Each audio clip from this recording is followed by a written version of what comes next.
Hello students, आप सभी को हमारे चैनल का CSR ज्योग्राफी में एक बार पुनः स्वागत है। और आज हम स्टूडेंट्स इस वीडियो में आप सभी को ज्योग्राफी यानी कि भूगोल 9th क्लास का सेकेंड चैप्टर को कंप्लीट बताने वाले स्टूडेंट्स इसमें हैं। और इसके बाद फिर आपको स्टूडेंट्स नोट्स भी प्रोवाइड करवाने वाले हैं, तो आप मेरे चैनल में बने रहिए। चैनल में नए होंगे तो सब्सक्राइब कर लीजिए। और NCERT क्वेश्चंस आंसर भी आपको करवाने वाले हैं स्टूडेंट्स। तो अभी पहले इसको 3 चरण में वीडियोज आएंगी। पहला चरण में आपको NCERT कवर करवाई जाएंगी, सेकंड चरण में आपको नोट्स से बताया जाएगा या फिर नोट्स आपको प्रोवाइड किया जाएगा, और तीसरा चरण में स्टूडेंट्स क्वेश्चन आंसर किया जाएगा। ठीक है, तो ज़्यादा समय नहीं लगेगा स्टूडेंट्स, कुछ ही दिनों में कंप्लीट कर देंगे। तो आप इस वीडियो को सबसे पहले देखते रहिए, उसके बाद ही आप फिर अगला वीडियो देखिएगा। तो शुरू करते हैं स्टूडेंट्स। जैसे कि यहाँ पर आपको बताया गया भारत का भौतिक स्वरूप। यहाँ भारत का बहुत तरह का स्वरूप हो सकता है स्टूडेंट्स, जैसे आर्थिक स्वरूप, सामाजिक स्वरूप, सांस्कृतिक स्वरूप, राजनीतिक स्वरूप। तो यहाँ उतना नहीं पढ़ना, यहाँ सिर्फ भौतिक स्वरूप यानी फिजिकल, जो हमारे भारत का जो फिजिकल क्षेत्र है उसके बारे में। तो यहाँ हम लोग देखते हैं स्टूडेंट्स, जैसा कि आप जानते हैं कि भारत विभिन्न स्थलाकृतियों वाला एक विशाल देश है। जैसे कि आप लोग जानते होंगे स्टूडेंट्स, जो भारत है सो एक बहुत बड़ा विशाल देश है। किस मामले में? स्थलाकृतिक मामले में। ठीक है, विभिन्न तरह के स्थलाकृतिक यहाँ पाए जाते हैं, जैसे कहीं पठारी, मैदानी आदि। ठीक है, आप किस प्रकार के क्षेत्र भूभाग में रहते हैं? यदि आप मैदानी क्षेत्र में रहते हैं तो आप वहाँ के दूर तक फैले विशाल मैदानों से परिचित होंगे, और यदि पर्वतीय क्षेत्र के निवासी हैं तो आप पर्वतीय ढलानों और घाटियों से भली भांति परिचित होंगे। यहाँ कह रहा है स्टूडेंट्स कि आप जैसे कि मैदानी भागों के होंगे तो आपको पता होगा मैदानी भाग किस तरह से होते हैं, और अगर आप पर्वतीय इलाकों में रहने वाले होंगे तो आपको ये भी पता होगा कि पर्वतीय इलाकों में किस प्रकार के पर्वतीय भूभाग होते हैं। ठीक है, तो वास्तव में हमारे देश में हर प्रकार की भू आकृतियाँ पाई जाती हैं। जो एक्चुअल में है स्टूडेंट्स, हमारे देश में जो भारत देश है उसमें बहुत तरह की स्थलाकृतियाँ पाई जाती हैं, जैसे में पर्वत, मैदान, मरुस्थल, पठार तथा द्वीप समूह, ये सारा पाए जाते हैं। ठीक है स्टूडेंट्स, तो आगे देखते हैं। भारत की भूमि बहुत अधिक भौतिक विभिन्नताओं को दर्शाती है। भूगर्भीय तौर पर प्रायद्वीपीय पठार पृथ्वी की सतह का प्राचीनतम भाग है। यहाँ आपको स्टूडेंट्स ऊपर वाला तो समझ आ गया होगा, पर नीचे वाला नहीं आया होगा। जैसे यहाँ पहला बता रहा है स्टूडेंट्स, भारत की भूमि बहुत अधिक भौतिक विभिन्नताओं को दर्शाती है। जो भारत का भूमि है वो बहुत तरह का विभिन्नताओं को दर्शाती है। उसके बाद जो सेकेंड पॉइंट है स्टूडेंट्स, भूगर्भीय तौर पर प्रायद्वीपीय पठार पृथ्वी की सतह का प्राचीनतम भाग है। आपको पहले प्रायद्वीपीय पठार समझना होगा।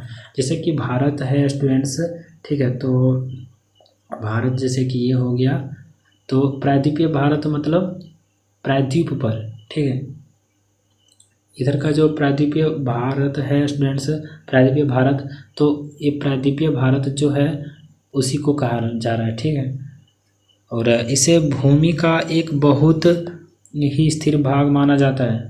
और यहाँ ऊपर में भी दिया स्टूडेंट्स, इसे भूमि का एक बहुत, यहाँ दिया हुआ प्राचीनतम भाग है, प्रायद्वीपीय पठार प्राचीनतम भाग है। इसे भूमि का एक बहुत ही स्थिर भाग माना जाता है था, परंतु हाल के भूकंपों ने इसे गलत साबित किया। ठीक है, हिमालय एवं उत्तरी मैदान हाल में बनी स्थलाकृतियाँ हैं। हिमालय जो हमारा है और उत्तरी मैदान है वो हाल ही में बना है। ठीक है, भूगर्भ वैज्ञानिकों के अनुसार हिमालय पर्वत एक अस्थिर भाग है। जो भूगर्भ वैज्ञानिक हैं वे क्या कहते हैं कि जो है ना हिमालय पर्वत वो अस्थिर हैं, वे स्थिर एक जगह नहीं है, वो अस्थिर है। ठीक है, अस्थिर भाग है। हिमालय की पूरी पर्वत श्रृंखला एक युवा स्थलाकृति को दर्शाती है, जिसमें ऊंचे शिखर, गहरी घाटियां तथा तेज बहने वाली नदियां हैं। हिमालय जो है स्टूडेंट्स वो अभी युवा अवस्था में है। ठीक है, ये वृद्धावस्था में नहीं है, जैसे कि आप देख पा रहे होंगे। यहाँ पर देख लीजिए,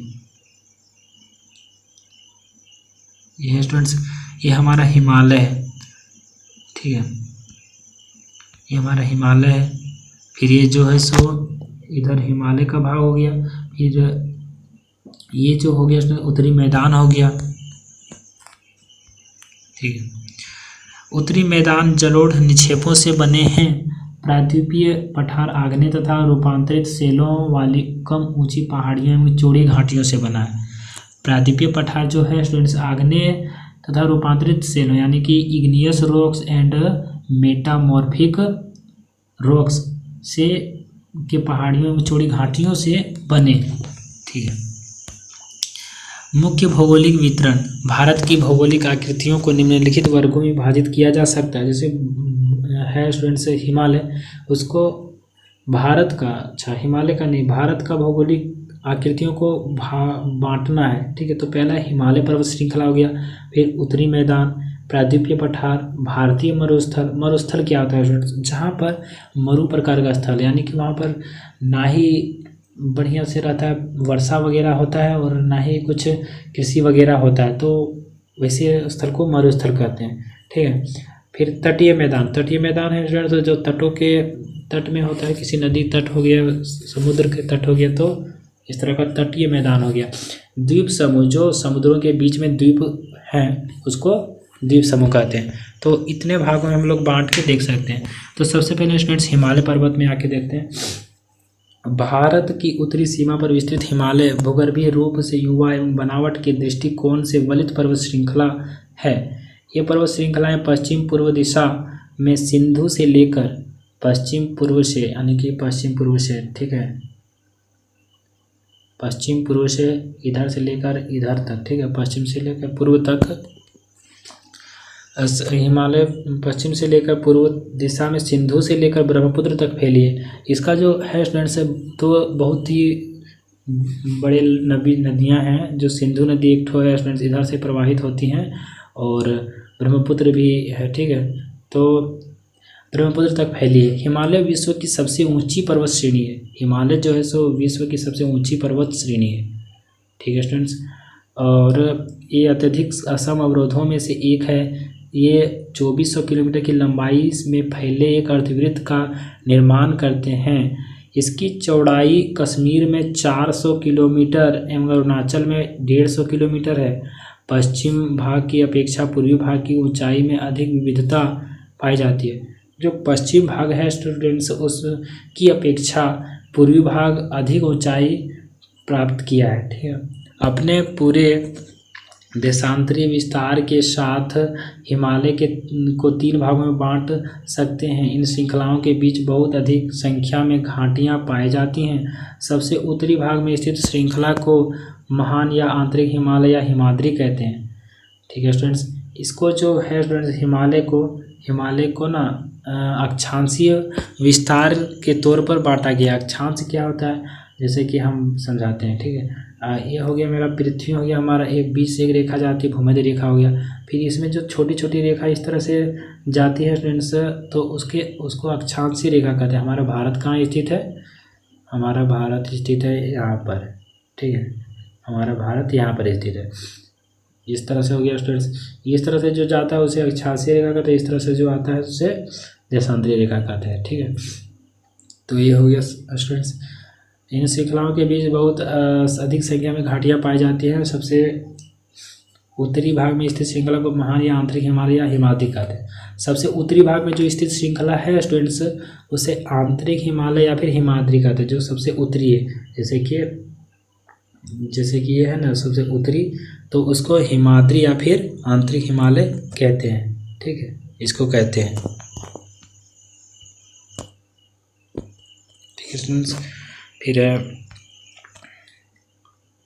हिमाद्री कहते हैं ये सबसे अधिक असतत श्रृंखला है जिसमें 6000 मीटर की औसत ऊंचाई वाले सर्वाधिक ऊंचे शिखर हैं। इसमें हिमालय के सभी मुख्य शिखर हैं। ठीक है स्टूडेंट्स। जो ऊपर वाला है सब में बहुत सारा शिखर है उसमें भी। जैसे कि देखिए माउंट एवरेस्ट है नेपाल में 8848 किलोमीटर मतलब मीटर ऊंचाई है। कंचनजंगा है ये भारत में, मकालू नेपाल में, धौलागिरी नेपाल में। तो इसका यहाँ ऊंचाई इसमें से आप याद कर पाइएगा तो कर लीजिएगा, बट आपका ये याद करना ज़्यादा ज़रूरी है। ठीक है। कौन सा पर्वत कौन से देश में है इधर देखते हैं स्टूडेंट्स। फिर देखिए नंगा पर्वत है भारत में, अन्नपूर्णा नेपाल में, नंदा देवी भारत में, कामेट भारत में, नामचा बरवा भारत में, गरुला मंदाता नेपाल में। ठीक है। फिर है महान हिमालय की वलय की प्रकृति असममित है। हिमालय के इस भाग का क्रोड ग्रेनाइट का बना है। जो हिमालय का जो क्रोड है स्टूडेंट्स, आंतरिक जो है पत्थर है या फिर चट्टान है, उसको वो ग्रेनाइट से बना है। ठीक है, यह श्रृंखला हमेशा बर्फ से ढकी रहती है तथा इससे बहुत सी हिमानियों का प्रवाह होता है। जैसे कि इसमें वहाँ बर्फबारी होती है, बर्फ गिरेगा तो वहाँ तो होगा ही, बर्फ से ढकेगा ही। ठीक, फिर स्टूडेंट्स हिमाद्री के दक्षिण में स्थित, हिमाद्री किसे कहते हैं? उत्तरी भाग को। और हिमाद्री के दक्षिण में स्थित यानी दक्षिणी भाग में श्रृंखला सबसे अधिक असम है एवं हिमाचल या निम्न हिमालय के नाम से जानी जाती है। इन श्रृंखलाओं का निर्माण मुख्यतः अत्यधिक संपीड़ित तथा परिवर्तित शैलों से हुआ है। इनकी ऊंचाई 3700 मीटर से 4500 मीटर के बीच तथा औसत चौड़ाई 50 किलोमीटर है। यहाँ बता रहे स्टूडेंट्स की जो श्रृंखलाओं का निर्माण है वो अत्यधिक संपीड़न के कारण हुआ है और परिवर्तित शैलों से हुआ है। ठीक है, ज़्यादा संपीड़न होगा, जैसे कि आपको कोई चट्टान है, ठीक है, कोई चट्टान है, बहुत ज़्यादा उसे तापमान में रखा जाता है और गहराई में, जैसे धरती के अंदर में कुछ मिट्टी कोड़ कर हम आपको मतलब कि उसको रख देते हैं। ठीक है, पत्थर को या फिर पत्थर को भी रख देते हैं, उसके बाद फिर बहुत ज़्यादा तापमान हो जाएगा और दबाव हो जाएगा तो उसका आकार चेंज हो जाएगा। तो वही स्टूडेंट्स की अत्यधिक संपीड़ित एवं परिवर्तित शैलों से हुआ है। ठीक है, शैलों से हुआ है। इनकी ऊंचाई 3700 मीटर से 4500 मीटर के बीच तथा औसत चौड़ाई 50 किलोमीटर है। ये इसका हो गया स्टूडेंट। जबकि पीर पंजाल श्रृंखला सबसे लंबी तथा सबसे महत्वपूर्ण श्रृंखला है। धौलाधर एवं महाभारत श्रृंखलाएं भी महत्वपूर्ण हैं। इसी श्रृंखला में कश्मीर की घाटी तथा हिमाचल के कांगड़ा एवं कुल्लू की घाटियां स्थित हैं। इस क्षेत्र को पहाड़ी नगरों के लिए जाना जाता है। ठीक है, हिमालय की सबसे बाहरी श्रृंखला को शिवालिक कहा जाता है। जो सबसे बाहरी श्रृंखला है उसे शिवालिक कहा जाता है। इनकी चौड़ाई 10 से 50 किलोमीटर तथा ऊंचाई 900 से 1100 किलोमीटर के बीच है। ये श्रृंखला उत्तर में स्थित मुख्य हिमालय की श्रृंखलाओं से नदियों द्वारा लाई गई असंपीड़ित अवसादों से बनी है। ठीक है स्टूडेंट्स, जो है हिमालय का श्रृंखला नदियों द्वारा लाई गई संपीड़ित अवसादों से बनी है। जो हिमालय के किनारे गए नदियाँ स्टूडेंट्स, जो नदियाँ बहती हैं हिमालय हो गया, उसके बाद जो नदियाँ बहती हैं तो वो इसके जो लाता निक्षेप, ठीक है, निक्षेप जो आता है जैसे कुछ काटते हुए आता है पत्थर चट्टानों को, तो इसके वजह से भी कुछ चट्टानों का निर्माण हो चुका है। ठीक है, तो ये है स्टूडेंट्स। ठीक है, श्रृंखलाओं का निर्माण, श्रृंखलाओं से नदियों का जन्म।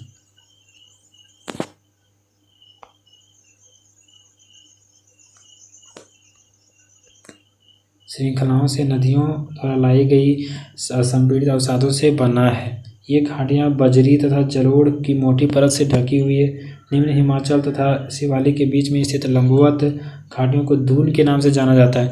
जो निम्न हिमाचल तथा शिवालिक के बीच में स्थित लंबवत घाटी है स्टूडेंट्स, जैसे कि ये है शिवालिक है, तो इसका जो और निम्न है स्टूडेंट्स, ठीक है, और निम्न जो है उसको क्या कहा जाता है? दून कहा जाता है। ठीक है, दून कहा जाता है स्टूडेंट्स,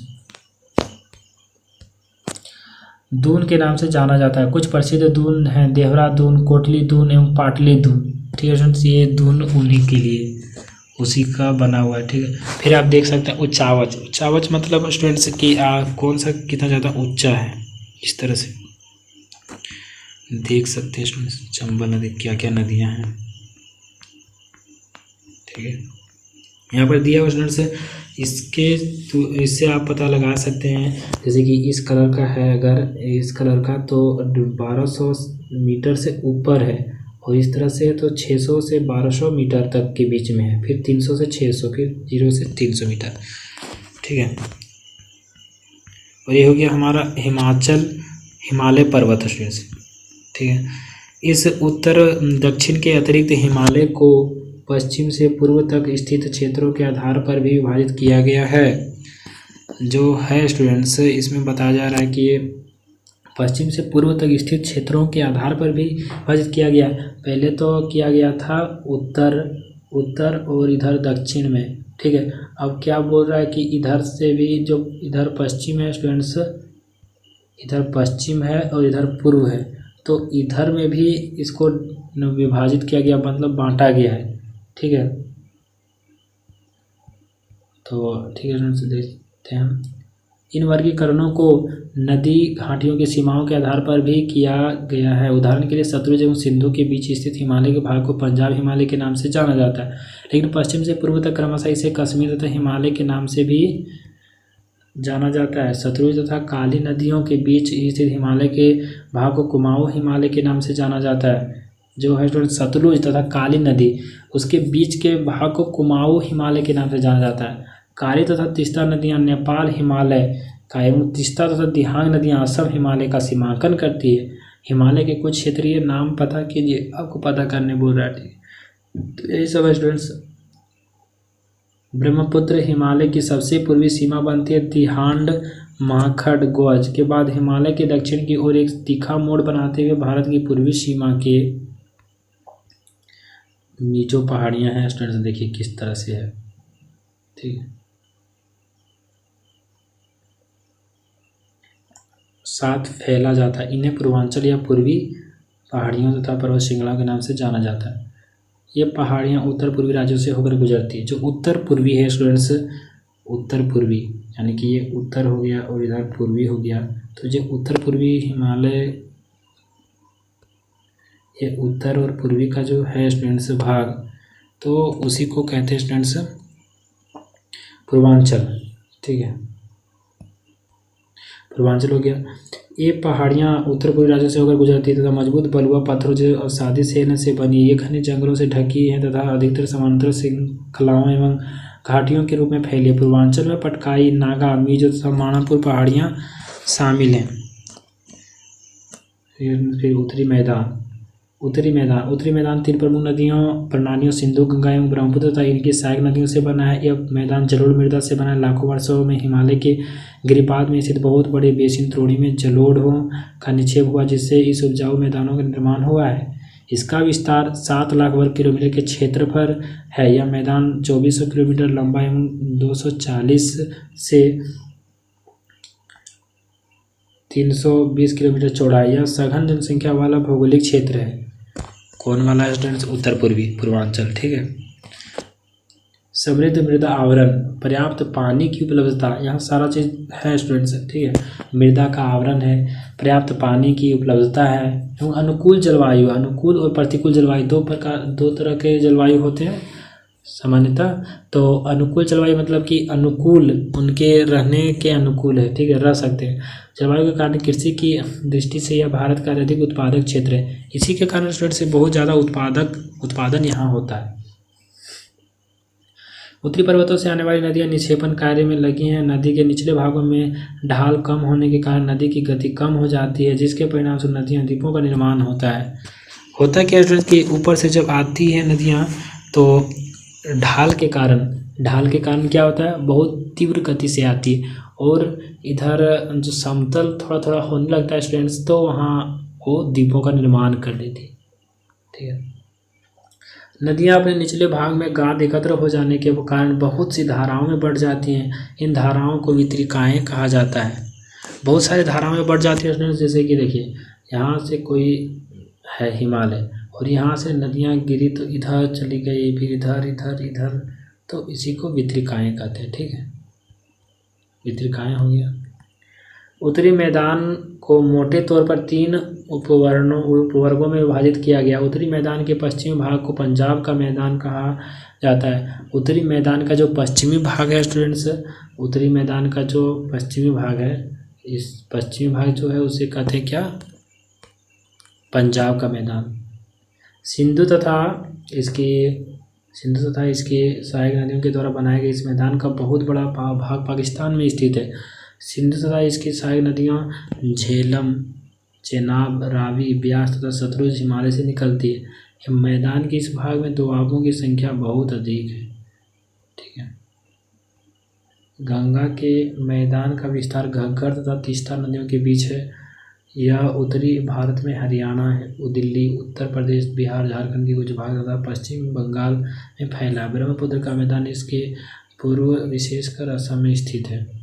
उत्तरी मैदानों की व्याख्या सामान्यतः इसके उच्चावचों में बिना किसी विविधता वाले समतल स्तर के रूप में की जाती है। जो उत्तरी मैदान है उसमें उच्चावचों का बिना किसी विविधता वाले समतल स्तर के रूप में की जाती है, यानी कि ज़्यादा विविधता न होने पर भी उच्चावच, जहाँ उच्चावच है वहाँ विविधता हो नहीं रहती, यानी कि ज़्यादा लोग नहीं रहते वहाँ। यह सही नहीं है। अच्छा, इन विस्तृत मैदानों की भौगोलिक आकृतियों में भी विविधता है। आकृतिक भिन्नता के आधार पर उत्तरी मैदानों को 4 भागों में विभाजित किया जा सकता है। नदियां पर्वतों से नीचे उतरते समय शिवालिक की ढाल पर 8 से 16 किलोमीटर की चौड़ी पट्टी में गुटिका का निक्षेपण करते हैं। 8 से 16 किलोमीटर की चौड़ी पट्टी में गुटिका का निक्षेपण करते हैं स्टूडेंट्स। उसके गुटिका क्या होता है, तो एक तरह का निक्षेपण होता है, ठीक है। इसे भावर के नाम से जाना जाता है। पता है ना, जैसे कि शिवालिक की ढाल से जब उतरता है तो थोड़ा थोड़ा तीव्र गति से उतरता है। जब गति से उतरता है, स्पीड से उतरता है और अचानक समतल हो जाता है मैदान, स्पीड उसका लो हो जाता है, कम हो जाता है, जिसके कारण से वो जितना भी कुछ लाता है वो वहीं पर निक्षेपण करते जाता है।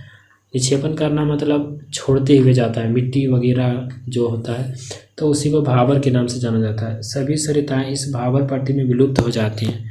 जितने सरिताएं होती हैं उनसे भावर पट्टी में विलुप्त हो जाती हैं, यानी कि धीरे धीरे खत्म होने लगती हैं। इस पट्टी के दक्षिण में यह सरिताएं व नदियां पुनः निकल आती हैं एवं नम तथा दलदली क्षेत्र का निर्माण करती हैं, जिसे तराई कहा जाता है।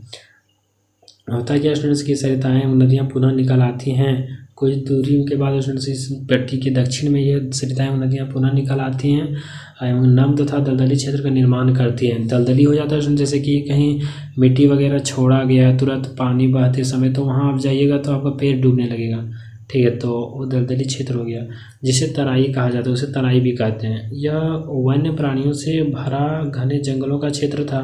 बंटवारे के बाद पाकिस्तान से आए शरणार्थियों को कृषि योग्य भूमि उपलब्ध कराने के लिए इस जंगल को काटा, ठीक है, इधर देख लेते हैं, काटा जा चुका है। इस क्षेत्र के दुधवा राष्ट्रीय पार्क की स्थिति क्या थी। उत्तरी मैदान का सबसे विशालतम भाग पुराने जलोढ़ का बना है, ठीक है, जो उत्तरी मैदान का सबसे विशालतम भाग है पुराने जलोढ़ का बना। वे नदियों के बाढ़ वाले मैदान के ऊपर स्थित तथा वेदिका जैसी आकृति प्रदर्शित करते हैं। इस भाग को भांगर के नाम से जाना जाता है, यहाँ समझिए स्टूडेंट्स, ठीक है। सबसे भाग पुराने उत्तरी मैदान का सबसे विशालतम भाग पुराने जलोढ़ से बना है। जो उत्तरी मैदान का जो है स्टूडेंट्स भाग है, क्षेत्र है, एरिया है, वो पुराने जलोढ़ यानी कि जो पानी लाता है, कहीं बहती हुई नदियों लाती है और छोड़ देते हैं किनारे किनारे बहुत सारे पत्थर, चट्टान, बालू छोड़ देते हैं उसी को, ठीक है। तो वे नदियों के बाढ़ वाले मैदान के ऊपर स्थित हैं तथा वेदिका जैसी आकृति वेदिका बना देते हैं स्टूडेंट्स, ठीक है, प्रदर्शित करते हैं। इस भाग को भांगर के नाम से जाना जाता है। भांगर के नाम से जाना जाता है स्टूडेंट्स पुराने जो नदियाँ बाढ़ वाले मैदान के ऊपर स्थित है तथा वेदिका जैसी आकृति प्रदर्शित करते हैं। जब बाढ़ आता है स्टूडेंट्स किसी नदी में और वो किनारे किनारे बहुत ज़्यादा छोड़ देती है, क्या छोड़ देती है, बालू वगैरह, रेत वगैरह, बजरी वगैरह, तो उसी को भांगर कहा जाता है, ठीक है। इस क्षेत्र की मृदा में चूनेदार निक्षेप पाए जाते हैं, एक तरह का निक्षेपण है, जिसे स्थानीय भाषा में कंकड़ कहा जाता है। कंकड़ यानी कि आप लोग जानते होंगे कंकड़ हो गया, ठीक है। बाढ़ वाले मैदानों के नए तथा युवा निक्षेपों को खादर कहा जाता है। जो युवा निक्षेप है, जो पुराना थोड़ा सा पुराना है उसे भांगर कहा जाता है, जो थोड़ा ज़्यादा नया उसे खादर कहा जाता है। इनका लगभग प्रत्येक वर्ष पुनर्निर्माण होता है। अवश्य होगा स्टूडेंट, कैसे नहीं होगा, जब बाढ़ आता है प्रत्येक वर्ष वर्षा ऋतु में, तो या फिर जिस ऋतु में वर्षा ऋतु में यह स्टूडेंट आता है स्टूडेंट, तो उसमें जब आता है तो बारिश होती है खूब ज़्यादा, तो खूब ज़्यादा बारिश होगी तो निश्चित रूप से उसमें आएगी बाढ़, इसलिए ये उपजाऊ होते हैं तथा गहन खेती के लिए आदर्श होते हैं, इसीलिए उसमें स्टूडेंट से बहुत ज़्यादा खेती होता है, ठीक है। प्रायद्वीपीय पठारों के बारे में हम पढ़ेंगे। प्रायद्वीपीय पठार एक मेज की आकृति वाला स्थल है जो पुराने क्रिस्टलीय आग्नेय तथा रूपांतरित शैलों से बना है। यह गोंडवाना भूमि के टूटने एवं अपवाह के कारण बना है था। यही कारण है कि प्राचीनतम भूभाग का एक हिस्सा है। इसमें है क्या स्टूडेंट्स की जो पुराने क्रिस्टलीय आग्नेय तथा रूपांतरित। आप आग्नेय नहीं समझते होंगे तो समझिए स्टूडेंट्स, जैसे आग्नेय एक चट्टान है, ज्वालामुखी से जब निकलती है तो आग जैसा निकलती है और तुरंत वो ठंडी हो जाती है, आग्नेय चट्टान हो गया। रूपांतरित से जो बाद में अपने से बालू वगैरह से रूपांतरित हो जाती है, फिर से पुनः रूप चेंज हो जाता है उसका, तो रूपांतरित सेल हो गए। पुराने क्रिस्टल यानी कि पुराने टाइप का चट्टान वगैरह, ठीक है। यह गोंडवाना भूमि के टूटने, गोंडवाना भूमि क्या था स्टूडेंट्स, तो पहले गोंडवाना लैंड और पेंजिया अंगारा लैंड था स्टूडेंट्स, ठीक है। अंगारा लैंड और गोंडवाना लैंड था, 2 भागों में टूट गया था। पृथ्वी में अभी देखते होंगे स्टूडेंट्स बहुत सारे महाद्वीपों में टूटा हुआ है, लेकिन पहले था स्टूडेंट्स 2 भागों में टूट गया था, गोंडवाना लैंड और अंगारा लैंड। तो उसी में गोंडवाना लैंड लेना स्टूडेंट्स। गोंडवाना भूमि के टूटने एवं अफवाह के कारण बना था। यही कारण है कि यह प्राचीनतम भूभाग का एक हिस्सा है। इस पठारी भाग में चौड़ी तथा छिछली घाटियाँ एवं गोलाकार पहाड़ियाँ। इस पठार के 2 मुख्य भाग हैं, मध्य उच्च भूमि एवं दक्कन का पठार। इसमें जो है स्टूडेंट्स पठार 2 टाइप का है, वो मध्य उच्च भूमि और दक्कन का पठार, 2 ही तो आपको है स्टूडेंट्स। क्या है? 2 ठो पठार हैं आपके, प्रायद्वीपीय पठार, ठीक है। नर्मदा नदी के उत्तर में प्रायद्वीपीय पठार का वे भाग जो कि मालवा के पठार के अधिकतर भागों पर फैला है, उसे मध्य उच्च भूमि के नाम से जाना जाता है। विंध्य श्रृंखला दक्षिण में सतपुड़ा श्रृंखला तथा उत्तर पश्चिम में अरावली से घिरी है। पश्चिम में यह धीरे धीरे राजस्थान के बलुई तथा पथरीले मरुस्थल से मिल जाता है। इस क्षेत्र में बहने वाली नदियाँ चंबल, सिंध, बेतवा तथा 3 दक्षिण पश्चिम से उत्तर पूर्व। दक्षिण यानी कि हम आपको दिखाते हैं, ठीक है। ये हो गया उत्तर, ये हो गया पूर्व, पश्चिम हो गया, ये दक्षिण हो गया। तो यहाँ बता रहा है स्टूडेंट्स, पश्चिम में यह धीरे धीरे राजस्थान के बलुई तथा पथरीले मरुस्थल में मिल जाता है। इस क्षेत्र में बहने वाली नदियाँ चंबल, सिंध दक्षिण पश्चिम से, यानी कि दक्षिण पश्चिम से, ठीक है, दक्षिण पश्चिम से उत्तर पूर्व की तरफ, ठीक है, तरफ बहती है। इस प्रकार वे इस क्षेत्र, देखिए स्टूडेंट्स यहाँ प्रायद्वीपीय पठार का नदियाँ, ठीक है, ये प्रायद्वीपीय पठारों का नदियाँ हैं स्टूडेंट्स। देखिए अब किस प्रकार का बहता है ऐसे, ठीक है। अब बचा स्टूडेंट्स 1 पेज 2 पेज और थोड़ा सा, ठीक है, इसको भी कंप्लीट कर ही लेते तुरंत। देखते स्टूडेंट्स पठारी है, ठीक है, के ढाल को दर्शाती मध्य उच्च भूमि पश्चिम में चौड़ी लेकिन पूर्व में संकीर्ण, ठीक है। इस पठार के पूर्वी विस्तार को स्थानीय रूप से बुंदेलखंड तथा बघेलखंड के नाम से जाना जाता है। किसको जाना जाता है स्टूडेंट्स? तो पूर्वी विस्तार को, इस पठार के पूर्वी विस्तार को जाना जाता है, ठीक है। पूर्व के विस्तार को दामोदर नदी द्वारा अपवाहित छोटा नागपुर पठार दर्शाता है। दक्षिण का पठार एक त्रिभुजाकार भूभाग है। दक्षिण का जो पठार है स्टूडेंट्स, इस तरह से जो है भारत का ये त्रिभुजाकार नहीं है, त्रिभुजाकार है, ठीक है, त्रिभुजाकार भूभाग है जो नर्मदा नदी के दक्षिण में स्थित है। उत्तर में इसके चौड़े आधार सतपुड़ा की श्रृंखला है, जबकि महादेव, कैमूर की पहाड़ी तथा मैकाल श्रृंखला इसके पूर्वी विस्तार हैं। भारत के भौतिक मानचित्र पर इन पहाड़ियों एवं श्रृंखलाओं की स्थिति को ज्ञात करें। आपको ज्ञात करना है, क्या ज्ञात करना है? भारत के भौतिक मानचित्र पर किसको खोजना है स्टूडेंट्स? तो मैकाल श्रृंखला पूर्वी विस्तार है। भारत के भौतिक मानचित्र इन पहाड़ियों और श्रृंखलाओं को खोजें। जो नाम बताया जाए स्टूडेंट्स, उसको आप अपने भारत का एक भौतिक नक्शा ले लें स्टूडेंट्स, मैप ले लें और उसमें आपको सारा मैच करना है, ठीक है, तब आपको और ज़्यादा क्लियरिटी आएगा, ठीक है स्टूडेंट्स। फिर भौतिक मानचित्र पर इन पहाड़ियों और श्रृंखलाओं की स्थिति को ज्ञात करें। दक्षिण का पठार पश्चिम ऊंचा एवं पूर्व की ओर कम ढाल वाला है। अच्छा, दक्षिण का पठार पश्चिम में ऊंचा, दक्षिण का जो पठार है स्टूडेंट्स वो पश्चिम में ऊंचा है, ठीक है, ये जो है सो पश्चिम में ऊंचा है और पूर्व में थोड़ा ढलान है। ऊंचा एवं पूर्व की ओर कम ढाल वाला है। इस पठार का एक भाग उत्तर पूर्व में भी देखा जाता है, उत्तर पूर्व में भी हम लोग देख सकते हैं इसका, जिसे स्थानीय रूप से मेघालय, कार्बी एंगलोंग पठार तथा उत्तर कचार पहाड़ी के नाम से जाना जाता है। यह एक भ्रंश के द्वारा छोटा नागपुर पठार से अलग हो गया है। पश्चिम से पूर्व की ओर 3 महत्वपूर्ण श्रृंखलाएं गारो, खासी तथा जयंतिया हैं। जो पश्चिम से पूर्व की ओर है स्टूडेंट्स, जैसे कि देखिए आप यहाँ पर भारत है, पश्चिम से पूर्व, यहाँ आपको यहाँ जो स्टूडेंट्स 3 टाइप का आपको मिलेगा। कौन सा मिलेगा? तो आपको मिलेगा, ठीक है, महत्वपूर्ण श्रृंखलाएं गारो, खासी तथा जयंतिया हैं। गारो, खासी तथा जयंतिया हैं, ठीक है। दक्षिण के पठार के पूर्वी एवं पश्चिमी सिरे पर क्रमशः पूर्वी तथा पश्चिमी घाट स्थित है। पश्चिमी घाट के समानांतर स्थित वे सतत है तथा उन्हें केवल दर्रों के द्वारा ही पार किया जा सकता है। भारत के भौतिक मानचित्र में थाल घाट, भोर घाट तथा पाल घाट की स्थिति ज्ञात करें। ये सारे घाट स्टूडेंट्स, इसको भी आप देख लीजिएगा। पश्चिमी घाट पूर्वी घाट की अपेक्षा ऊंचे हैं। पूर्वी घाट के 600 मीटर की औसत ऊंचाई की तुलना में पश्चिमी घाट की ऊंचाई 900 से 1600 मीटर है। पूर्वी घाट का विस्तार महानदी घाटी से दक्षिण में नीलगिरी तक है। पूर्वी घाट का विस्तार सतत नहीं है। जो पूर्वी घाट है फ्रेंड्स, वो सतत रूप से नहीं है। कैसे रहेगा? देखिए यहाँ पर इस तरह से सतत है, नहीं है, और इधर जो है सो थोड़ा सतत है, पश्चिमी टाइप का, ठीक है।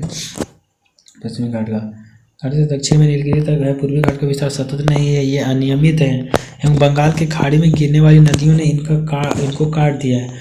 पश्चिमी घाट में पर्वतीय वर्षा होती है। जो पश्चिमी घाट है स्टूडेंट्स भारत का, ये पश्चिमी घाट है, ठीक है, पश्चिमी घाट है, तो यहाँ वर्षा होती है, ठीक है, वर्षा होती है स्टूडेंट्स। और यहाँ जो पूर्वी भाग वहाँ नहीं होती है ज़्यादा, पर्वतीय वर्षा होती है। पर्वतीय वर्षा होती है। क्या होती है? पर्वतीय वर्षा, वहाँ पर्वतों में के कारण होती है वर्षा, ठीक है। फिर पश्चिमी घाट में पर्वतीय वर्षा होती है। क्यों होती है स्टूडेंट्स? पहाड़ी पर जाकर टकरा जाता है। कौन टकरा जाता है? हवा, और वर्षा कर देती है। पर्वतीय वर्षा होती है। यह वर्षा घाट के पश्चिमी ढाल पर आर्द्र हवा के टकरा कर ऊपर उठने के कारण होती है। जो आर्द्र हवा होती है वो टकराती है तो ऊपर उठने के परिणाम होती है। स्थानीय नामों से जाना जाता है इसको। क्या क्या जाना जाता है? पश्चिमी घाट की ऊंचाई उत्तर से, पश्चिमी घाट को विभिन्न स्थानीय नामों से जाना जाता है, ठीक है। पश्चिमी घाट की ऊंचाई उत्तर से दक्षिण की ओर बढ़ती जाती है। उत्तर से दक्षिण की ओर जितना नीचे जाया जाता है स्टूडेंट्स, उतना ज़्यादा बढ़ता जाता है। इस भाग के शिखर ऊंचे हैं, जैसे अनाई मुड्डी तथा डोडा बेटा। पूर्वी घाट का सबसे ऊंचा शिखर महेंद्रगिरी है। पूर्वी घाट के दक्षिण पश्चिम में शिवराय तथा जावेड़ा पहाड़ियाँ हैं, ठीक है। इधर हो गया कंप्लीट स्टूडेंट्स। इधर करते हैं उड़कमंडलम, जिसे ऊटी के नाम से जाना जाता है, तथा कोडई कनाल जैसे प्रसिद्ध पहाड़ी नगरों की स्थिति मानचित्र पर ज्ञात कीजिए। आपको ज्ञात करना है, ठीक है। प्रायद्वीपीय पठार की एक विशेषता यहाँ पाई जाने वाली काली मृदा है।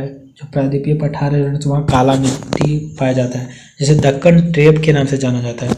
अब दक्कन ट्रेप को समझ लीजिए बढ़िया से, नहीं तो फिर दिक्कत होगा। ये जो है स्टूडेंट्स, ये भारत है, ठीक है, ये भारत है, दक्षिणी पठार है, दक्षिणी पठार है। तो इस यहाँ काला मिट्टी पाया जाता है, काला मिट्टी पाया जाता है, ठीक है, काला मिट्टी पाया जाता है। तो इसको क्या कहते हैं? दक्कन ट्रेप कहते हैं। दक्कन ट्रेप हो गया, दक्कन ट्रेप के नाम से जाना जाता है। इसकी उत्पत्ति ज्वालामुखी से हुई है, इसलिए इसके सेल आग्नेय हैं। जो ज्वालामुखी से उत्पन्न होता है और तुरंत हो जाता है, सूख जाता है, यानी ठंडा हो जाता है, तो उसे आग्नेय सेल कहते हैं। वास्तव में इन सेलों का समय के साथ अपरदन हुआ है, जिनसे काली मृदा का निर्माण हुआ। अरावली की पहाड़ियाँ प्रायद्वीपीय पठार के पश्चिमी एवं उत्तर पश्चिमी किनारे पर स्थित हैं। ये बहुत अधिक उपरदित एवं खंडित पहाड़ियाँ हैं। ये गुजरात से लेकर दिल्ली तक दक्षिण पश्चिम एवं उत्तर पूर्व दिशा में फैली हैं। कौन फैली हैं स्टूडेंट्स? तो अरावली पहाड़ियाँ, ठीक है। फिर भारतीय मरुस्थल को देखते हैं। मरुस्थल का मतलब समझाए थे स्टूडेंट्स, मरु स्थल, यहाँ जहाँ किसी भी प्रकार का कुछ नहीं होता है। अरावली पहाड़ी के पश्चिमी किनारे पर थार का मरुस्थल स्थित है। यहाँ बहुत ज़्यादा गर्मी वगैरह रहता है स्टूडेंट्स। यह बालू के टिब्बों से ढका एक तरंगित मैदान है। इस क्षेत्र में प्रतिवर्ष 150 मिलीमीटर से भी कम वर्षा होती है। इस शुष्क जलवायु वाले क्षेत्रों में वनस्पति बहुत कम है। यहाँ वनस्पति कैसे मिलेगा स्टूडेंट्स? जब वर्षा बहुत कम होती है तो वर्षा ऋतु में ही कुछ सरिताएँ दिखती हैं और उसके बाद वे बालू में ही विलीन हो जाती है। वर्षा ऋतु जब वर्षा होता है तो थोड़ा बहुत दिखता है पानी, उसके बाद फिर नहीं दिखता है। पर्याप्त जल नहीं मिलने से वे समुद्र तक नहीं पहुंच पाती हैं। ठीक है, केवल लूनी ही इस क्षेत्र की सबसे बड़ी नदी है। आपको पूछा जाएगा स्टूडेंट्स कि थार मरुस्थल का सबसे लंबा या फिर सबसे बड़ी नदी कौन है, तो लूनी नदी है। ठीक है, आपका क्वेश्चन आ सकता है। बरकान अर्धचंद्राकार बालू का टीला का विस्तार बहुत अधिक क्षेत्र पर होता है, लेकिन लंबवत टीले भारत पाकिस्तान सीमा के समीप प्रमुखता से पाए जाते हैं। यदि आप जैसलमेर जाएं तो बरकान के समूह देख सकते हैं। आप जब जैसलमेर जाएंगे तो इस प्रकार का आप देखिएगा, देखिए क्या है इस तरह से। ठीक है, अब यहाँ देखते हैं स्टूडेंट्स, इसके बाद फिर आपका कंप्लीट हो जाएगा। ठीक है, इसको देख लेते हैं स्टूडेंट्स।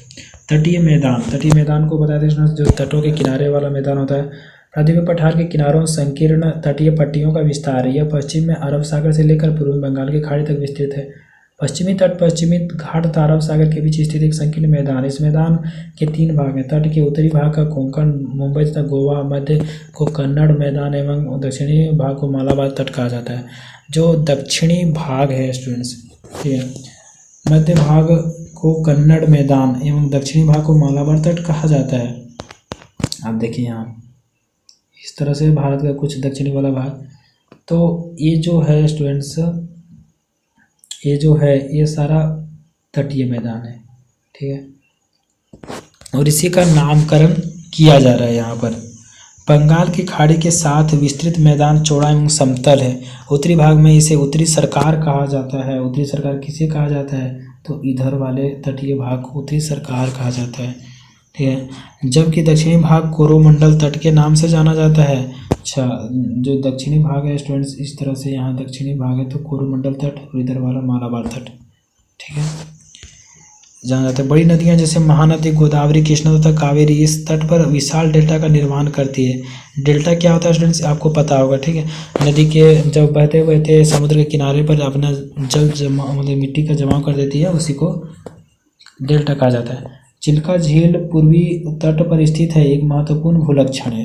जो चिल्का झील है स्टूडेंट्स, वो वहीं पर उसका होता है, डेल्टा छोड़ती है। ठीक है, वो देखते हैं यहाँ पर केरल के, अच्छा यहाँ से स्टूडेंट्स द्वीप समूह। अब द्वीप समूह के बारे में जानेंगे। जैसे द्वीप समूह क्या होता है, द्वीप समूह जैसे कि कहीं समुद्र है और वहाँ बीच बीच में कोई द्वीप है, मिट्टी आकार है, उससे द्वीप समूह कहते हैं। यहाँ पढ़ते हैं, आप पहले ही देख चुके हैं कि भारत का मुख्य स्थल भाग अत्यधिक विशाल है।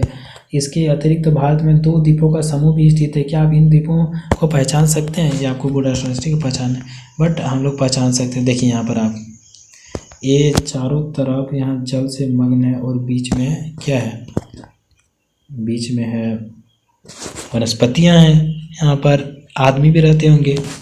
ठीक है, तो इसी को द्वीप समूह कहते हैं। ठीक है स्टूडेंट्स, केरल के मालाबार तट के पास स्थित लक्षद्वीप पहला हो गया। लक्षद्वीप स्थिति को ज्ञात किया। द्वीपों का यह समूह छोटे प्रवाल द्वीपों से बना है। पहले इनको लकाद्वीप, मिनिकॉय तथा एमिनी द्वीप के नाम से जाना जाता था। इसका पुराना नाम है स्टूडेंट्स, इसको भी याद कर लीजिएगा। 1973 में इनका नाम लक्षद्वीप रखा गया। यह 32 वर्ग किलोमीटर के छोटे से क्षेत्र में फैला है। कावारत्ती द्वीप लक्षद्वीप का प्रशासनिक मुख्यालय है। कावारत्ती जो है स्टूडेंट्स, वो मुख्यालय किसका है, लक्षद्वीप का। इस द्वीप समूह पर पादप तथा जंतु के बहुत से प्रकार हैं पाए जाते हैं। पीटली द्वीप, जहाँ मनुष्य का निवास नहीं है, वहाँ एक पक्षी अभयारण्य है। अब बंगाल की खाड़ी में उत्तर से दक्षिण की तरफ फिर द्वीपों की श्रृंखला को और ध्यान दीजिए, और ध्यान देना स्टूडेंट्स आपको मैप में। ठीक है, फिर स्टूडेंट्स अंडमान एवं निकोबार द्वीप हैं। यह द्वीप समूह आकार में बड़े संख्या में बहुत तथा बिखरे हुए हैं। यह द्वीप समूह मुख्यतः 2 भागों में बटा है, उत्तर में अंडमान तथा दक्षिण में निकोबार। ये हो गया स्टूडेंट्स। ये दूसरा द्वीप क्या है, अंडमान तथा निकोबार। यह माना जाता है कि द्वीप समूह निमज्जित पर्वत श्रेणियों के शिखर हैं। यह द्वीप समूह देश की सुरक्षा के लिए बहुत महत्वपूर्ण है। इन द्वीप समूह में पाए जाने वाले पादप एवं जंतुओं में बहुत अधिक विविधता है। ये द्वीप विषुवत वृत्त के समीप स्थित है। यहाँ की जलवायु विषुवतीय है तथा यह घने जंगलों से आच्छादित है। ठीक है, विभिन्न भू आकृतिक विभागों का विस्तृत विवरण प्रत्येक विभाग की विशेषताएं स्पष्ट करता है, परंतु यह स्पष्ट है कि ये विभाग एक दूसरे के पूरक हैं और वे देश को प्राकृतिक संसाधनों से समृद्ध बनाते हैं।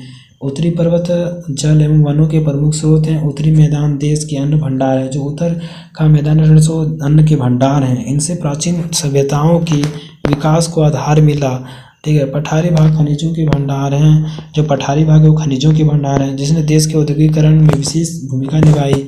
तटीय क्षेत्र मत्स्यन और पौध संबंधी क्रियाकलापों के लिए उपयुक्त स्थान है। जो तटीय है समुद्र के किनारे वगैरह, तो वहाँ आप मछली उत्पादन कर सकते हैं। ठीक है। इस प्रकार देश की विविध भौतिक आकृतियाँ भविष्य में विकास की अनेक संभावनाएं प्रदान करती हैं। इसके कारण स्टूडेंट्स अनुमान लगा सकते हैं कि भविष्य में बहुत सारा अनुमान लगाया जा सकता है, बहुत ज़्यादा विविधता होगा। ये question answer students next video में बताएंगे। ये जो वीडियो आप देखें उसके बाद एक ठो नोट्स का आएगा स्टूडेंट्स, उसके बाद फिर आपको एनसीईआरटी क्वेश्चन आंसर का आएगा। ठीक है, या फिर डायरेक्ट क्वेश्चन आंसर का ही लाएंगे स्टूडेंट्स। ठीक है, तो आप चैनल में नए होंगे तो सब्सक्राइब करके रख लीजिएगा, ताकि इस तरह का वीडियो बनाते रहेंगे तो आपके पास जाता रहेगा। और आपका सपोर्ट स्टूडेंट्स BA MA तक ले करेंगे हम ज्योग्राफी में, ऐसा बात नहीं कि बीच में कहीं छूटेगा सो। ठीक है, तो सारा सिलेबस कंप्लीट करने वाले स्टूडेंट तो हमारे चैनल को सब्सक्राइब करना ज़रूरी है, मतलब कि आप कर लीजिएगा तो बढ़िया रहेगा आपके लिए, तो कर लीजिए स्टूडेंट्स। ठीक है, तो ठीक है स्टूडेंट्स, फिर मिलेंगे नई इंटरेस्टिंग वीडियो के